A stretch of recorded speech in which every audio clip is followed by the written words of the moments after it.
அளவுக்கு மீறிய பொறுமை கூட சில சமயங்களில் மடத்தனமாகிவிடும். அதனால் முடிந்தவரை பொறுமை கொள். முடியாத பட்சத்தில் துணிந்து நில். அதில் தவறேதுமில்லை. அதிக அறிவு இல்லாததால் யாரும் அதிகம் நஷ்டமடைந்ததாக சரித்திரமில்லை.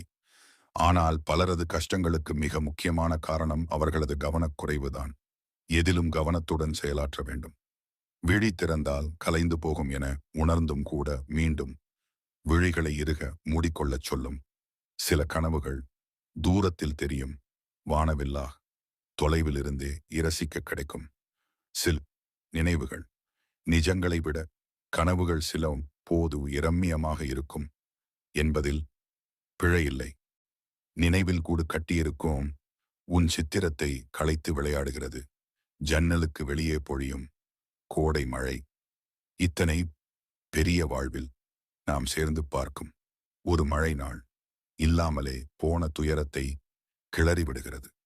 பெருத்த ஓசையோடு தரையில் வீழும் மழை துளிகள், நிலத்திலிருந்து நறுமணத்துடன் மேலெழும் மண் வாசம் களைந்த உன் சித்திரத்தை மீண்டும் சரி முள்ளம் பார்க்கிறது. ஏனென்று தெரியாமல் தாராளமாய் கண்களில் துளிர்க்கிறது நீர். இந்த கண்ணீரில் இருப்பதென்ன? உப்பா? இல்லை, அது நீ.